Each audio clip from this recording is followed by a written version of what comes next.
నమస్తే, నా పేరు తేజస్విని. బీసీఎన్ న్యూస్ కి స్వాగతం. ముందుగా ముఖ్యాంశాలు.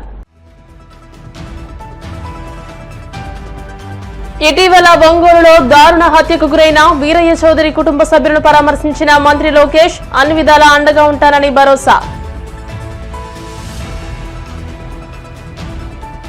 విజయసాయిరెడ్డి బీజేపీలో చేరతారన్న వార్తలపై స్పందించిన ఎమ్మెల్సీ సోము వీర్రాజు ఆయన పార్టీలో చేరతారా లేదా అనేది తన దృష్టిలో లేదని వ్యాఖ్య.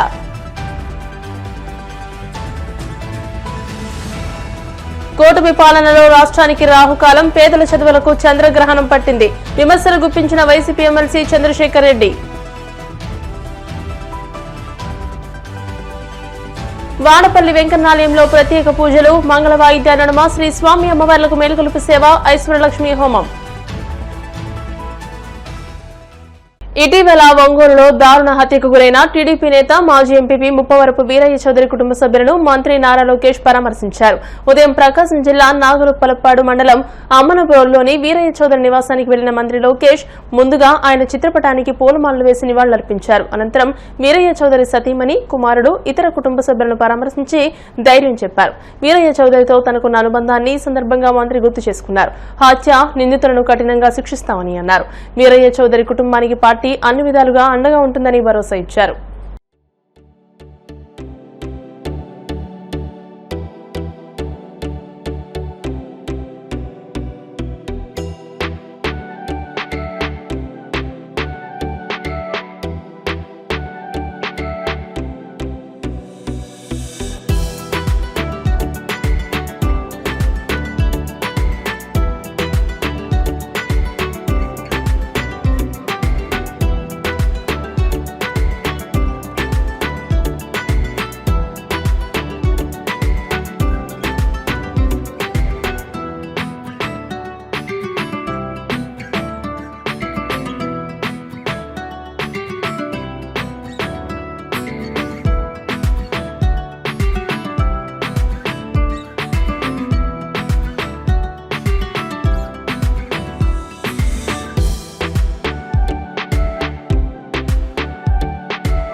మాజీ ఎంపీ విజయసాయిరెడ్డి బీజేపీలో చేరతారన్న వార్తలపై స్పందించిన ఎమ్మెల్సీ సోము వీర్రాజు కీలక వ్యాఖ్యలు చేశారు.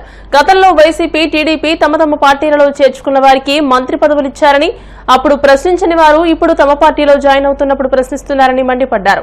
విజయసాయిరెడ్డి బీజేపీలో చేరతారా లేదా అనేది తన దృష్టిలో లేదని, ఒకవేళ ఎవరైనా బీజేపీలో జాయిన్ అయితే ఆ ముహూర్తాలు మీకు చెబుతామా అని సోము వీర్రాజు అన్నారు. సెక్యులర్ విధానాన్ని అడ్డం పెట్టుకుని దేశాన్ని దెబ్బతీయాలని కొందరు చూస్తున్నారని అన్నారు.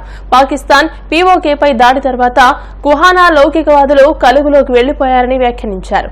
లౌకికవాదులందరూ కూడా ఎలక కన్నాల్లో ఉన్నారు. ఇప్పుడు కలువుల్లోకి వెళ్లిపోయారు. వారు నోరు విప్పలేరు. మొన్ననే యుద్ధం చేయొద్దని కమ్యూనిస్ట్ పార్టీ నాయకుడు చెప్పారు. యుద్ధం చేయకండి, తీవ్రవాదులను ఏదన్నా చేయండి అనేది. అలాంటి డైలాగులతో కాలక్షేపం చేస్తున్నారు కొంతమంది కమ్యూనిస్ట్ పార్టీ నాయకులు.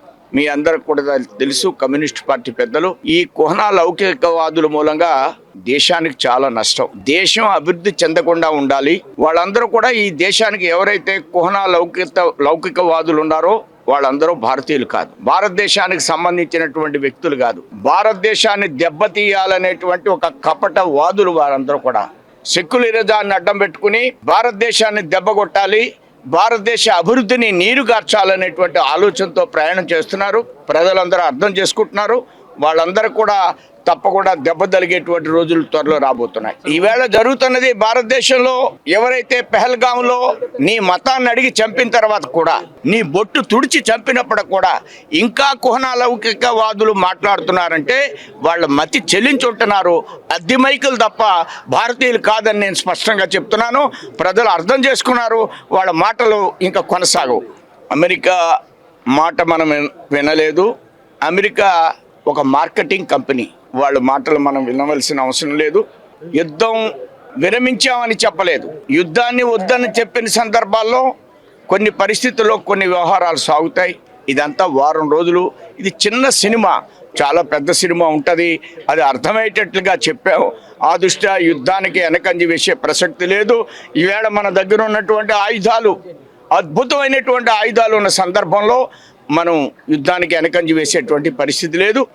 యుద్ధం ఆపలేదు కూడా. అన్ని విషయాలు మోడీ గారి మధ్యలో ఉన్నాయి. సమయం సందర్భంలో ఏది జరగాలో అది జరుగుతుంది. దేశ సంక్షేమాన్ని దృష్టిలో పెట్టుకుని ఎప్పుడు ఏది చెయ్యాలి అనేది స్పష్టమైనటువంటి ఆలోచన ఈవేళ మోడీ ప్రభుత్వానికి ఉంది. వారిది వ్యాపారం, మంది బుద్ధుడి యొక్క ఆలోచన విధానం. శాంతిలోనే అన్నీ ఉన్నాయి, శాంతిలోనే అన్నిటికీ కూడా సమాధానం దొరుకుతుంది. ఇది మన దేశ విధానం అని మోడీ గారు స్పష్టంగా చెప్పారు. వారిలాగా వ్యాపారవేత్తలాగా మోడీ గారు మాట్లాడరు, భారతీయులు మాట్లాడరు. ఇది భారతీయ జనతా పార్టీ అనేది ఒక నిరంతరమైనటువంటి ప్రవాహం. ఇందులో చేరుతూ ఉంటారు. ఇది ఒక సహజమైనటువంటి ప్రక్రియ మాత్రమే. ఏమండి, అన్ని రాజకీయ పక్షాల్లో అందరూ జాయిన్ చేసుకుంటున్నారు. వారందరికీ మంత్రులు ఇస్తారు కొన్ని రాజకీయ పార్టీలు. వారిని కూడా మనం ఆలోచించాలి కదా. మేము జాయిన్ చేసుకుంటామా లేదా అనేది కాకుండా జాయిన్ చేసుకుని మంత్రులు అయిపోయిన వాళ్ళు అటు వైసీపీలోనూ తెలుగుదేశం వాళ్ళు జాయిన్ చేసుకుని మంత్రులు ఇచ్చారు. ఇప్పుడు తెలుగుదేశం కూడా వైసీపీ వాళ్ళని చేసుకుని మంత్రులు ఇచ్చారు. ఇప్పుడు మేము జాయిన్ చేసుకుంటే మీరు ఏం చేస్తారని అడిగితే ధర్మం అండి? మీకు జాయిన్ అవ్వడానికి మీకు ముహూర్తం పెట్టి చెప్తామా? ఎవరు జాయిన్ అవుతారో నాకు తెలియదు. మరి మీకేమన్నా తెలిస్తే మీరు మాట్లాడండి తప్ప నాకు ఆయన చేరతారనే ఇన్ఫర్మేషన్ నా దగ్గర లేదు. సమయం వచ్చినప్పుడు అన్నీ జరుగుతాయి. బంగ్లాదేశ్ నుంచి వచ్చినటువంటి బెంగాల్లో జరిగే పరిస్థితి రాబోయేటువంటి రోజుల్లో దానికి తప్పకుండా తెరదించేటువంటి ప్రయత్నం జరుగుతుంది. అస్సాంలో బంగ్లాదేశ్ వాళ్ళు వచ్చారు. ఇప్పుడు అస్సాంలో ఏం జరుగుతుంది అనేది మీరు చూస్తున్నారు. అస్సామే రేపు వెస్ట్ బెంగాల్ కాబోతుంది. అన్నిటికీ భారతీయ జనతా పార్టీ పరిష్కారం కాలం నిర్ణయిస్తుంది. ఆ అనుగుణంగానే మీరు ఏదైతే నన్ను అడిగారో అవన్నీ కూడా మా మనసులో ఉండి మేము ఆ విధంగా ప్రయాణం చేస్తూ ఉంటాం. యుద్ధం జరిగిన తర్వాత, పాకిస్తాన్ దాడి చేసిన తర్వాత ఎవరెవరు విదేశస్తులు ఈ దేశంలో ఉన్నారనేటువంటి విషయాన్ని ప్రభుత్వం దగ్గర లెక్కలు తీశారు. వారిని అందరినీ కూడా ఈ దేశం నుంచి పంపించే ఏర్పాటు చేయడం అనే నిరంతర ప్రక్రియ భారతీయ జనతా పార్టీ పరిపాలనలో. కూటమి పాలనలో రాష్ట్రానికి రాహుకాలం వచ్చిందని, పేదల చదువులకు చంద్రగ్రహణం పట్టిందని వైసీపీ ఎమ్మెల్సీ చంద్రశేఖర్ రెడ్డి విమర్శించారు. తాడేపల్లిలోని వైసీపీ కేంద్ర కార్యాలయంలో మీడియాతో మాట్లాడుతూ కూటమి పాలనలో విద్యారంగాన్ని విధ్వంసం చేశారని, వైఎస్ జగన్ తెచ్చిన విప్లవాత్మక మార్పులను సర్వనాశనం చేశారని ధ్వజమెత్తారు. Pre high schools, satellite schools వంటి రీఫార్మ్స్ తీసుకొచ్చి 25,000 మంది టీచర్లకు జగన్ పదోన్నతులు కల్పించారని అన్నారు. జీవో 117తో జగన్ తెచ్చిన మార్పులు ఎప్పటికీ గుర్తుండిపోతాయని, చంద్రబాబు తెచ్చిన 9 రకాల వ్యవస్థల వలన విద్యారంగం నాశనమైందని అన్నారు. జగన్ మీద ఉన్న కోపాన్ని స్కూళ్ల మీద చూపిస్తూ వాటిని నాశనం చేస్తున్నారని మండిపడ్డారు. చంద్రబాబు నాయుడు గారు ఎన్నికలకు ముందు జగన్మోహన్ రెడ్డి గారు ఏదైతే జీవో నెంబర్ 117 తీసుకొని వచ్చి తద్వారా గవర్నమెంట్ స్కూల్స్ని ఒక అద్భుతమైనటువంటి ప్రమాణాలతో ఏ విధంగా డెవలప్ చేసినారో ఆ జీవో నెంబర్ 117ని నేను రద్దు చేస్తాను, అక్కడ ఉన్నటువంటి కొన్ని సమస్యలకి నేను పరిష్కారం చూపిస్తాను అని చెప్పి టీచర్లను కానీ ఎడ్యుకేషన్కి సంబంధించినటువంటి ఎంప్లాయీస్ అందరినీ కూడా ఒక మభ్యపెట్టి ఆయన ఎలక్షన్స్లో ఓట్లు వేయించుకోవడం కూడా జరిగింది. నిన్నటి రోజున జీవో నెంబర్ 19, 20, 21 117కి ప్యారలల్గా ఈ 3 జీవోల్ని కూడా తీసుకొని వచ్చి ఈ జీవోల్ని కనుక చూస్తే ఈరోజు టీచర్ల గుండె పగిలిపోతూ ఉంది. ఏం జరుగుతూ ఉంది, ఎడ్యుకేషన్ సిస్టమ్ని ఏం చేయాలనుకుంటా ఉన్నారు. ఇక్కడ ఉన్నటువంటి మంత్రులు కానీ అదేవిధంగా ఏఎస్ ఆఫీసర్స్ కానీ వీరందరూ కూడా ఎడ్యుకేషన్ డిపార్ట్మెంట్కి సంబంధించిన ప్రతి ఒక్కరూ కూడా గవర్నమెంట్ ఎడ్యుకేషన్ సిస్టమ్ని ఏ విధంగా తీసుకెళ్లాలనుకుంటున్నారని ఈరోజు ప్రతి టీచర్ కూడా వేదన చెందుతూ ఉన్నారు. అందుకే ఈరోజు టీచర్లు అందరూ కూడా చెప్తున్న మాట ఒకటే మాట చెప్తా ఉన్నారు. జగన్మోహన్ రెడ్డి గారు విద్యా విప్లవం తీసుకొని వస్తే చంద్రబాబు నాయుడు గారు విధ్వంసం చేస్తూ ఉన్నారు. విద్యా విధ్వంసం. ఈరోజు విద్యా వ్యవస్థకు పట్టినటువంటి చంద్రగ్రహణమే ఈ టీడీపీ కూటమి ప్రభుత్వం అని చెప్పి ఈరోజు ప్రతి ఒక్క టీచర్ కూడా వేదన పడుతూ ఉన్నారు. ఇది ఈ సీజన్ అంతా కూడా ఈ 5 సంవత్సరాలు ఒక రాహుకాలం లాంటిది అని ఈరోజు ప్రతి టీచర్ కూడా వేదన పడే పరిస్థితి కనపడుతుంది. నేను ఇంత పెద్ద మాటలు చెప్పినాను, ఎక్కడ విధ్వంసం అన్నాను, అదేవిధంగా చంద్రగ్రహణం అన్నాను, రాహుకాలం అన్నాను, ఇంత పెద్ద మాటలు నేను మాట్లాడుతూ ఉన్నానంటే ప్రతి మాటకి కూడా ఒక అర్థం ఉన్నది. అసలు జీవో నెంబర్ 117ని జగన్మోహన్ రెడ్డి గారు తీసుకుని వచ్చినారు. ఏదైతే అంగన్వాడీ పాఠశాలలు ఉన్నాయో వాటన్నింటినీ కూడా ఎల్కేజీ యూకేజీలతో శాటిలైట్ స్కూల్స్గా వాటన్నింటినీ కూడా డెవలప్ చేయాలా అనుకున్నారు. జీవో నెంబర్ 117 ప్రైమరీ స్కూల్స్లో ఉండేటువంటి పిల్లలకి 3వ తరగతి నుంచే సబ్జెక్ట్ టీచర్తో చెప్పించాలి. వారందరినీ కూడా ఏదైతే కార్పొరేట్ స్కూల్స్కి మిన్నగా గవర్నమెంట్ స్కూల్స్లో ఉన్నటువంటి పిల్లలకి 3rd క్లాస్ నుంచే ఫౌండేషన్ వేయాలా, సబ్జెక్ట్ టీచర్లతో చెప్పించాలా అని జగన్మోహన్ రెడ్డి గారు ఆశపడ్డారు. అప్పర్ ప్రైమరీ స్కూల్స్ని కూడా 7th వరకు ఉన్నటువంటి అప్పర్ ప్రైమరీ స్కూల్స్ని 8th వరకు ఎక్స్టెండ్ చేసి వాటన్నింటినీ ప్రీ హై స్కూల్స్గా అప్గ్రేడ్ చేసినారు. ఈ గ్రామీణ విద్యార్థులకు కానీ ప్రధానంగా ఆడపిల్లలకు కానీ 10th వరకు చదివి డ్రాప్అవుట్స్ కాకుండా ఇంటర్మీడియట్ కూడా వాళ్ళందరూ కూడా దగ్గరలో ఉన్నటువంటి హై స్కూల్స్లోనే అందుబాటులో ఉన్నటువంటి హై స్కూల్స్లో వాళ్ళకి ఇంటర్మీడియట్ చదువు చెప్పించాలని హై స్కూల్ ప్లస్ తీసుకొని వచ్చి అందరికీ కూడా గ్రామీణ విద్యార్థులందరికీ కూడా ఆ హై స్కూల్ ప్లస్ల్లో ఇంటర్మీడియట్ని అందించి వారందరికీ కూడా అందుబాటులోకి తీసుకురావడానికి హై స్కూల్ ప్లస్ వ్యవస్థను తీసుకొని వచ్చినారు. ఈ మార్పులు తీసుకురావడం ఎక్కడైనా కూడా ఎవరైనా తప్పు అంటారా?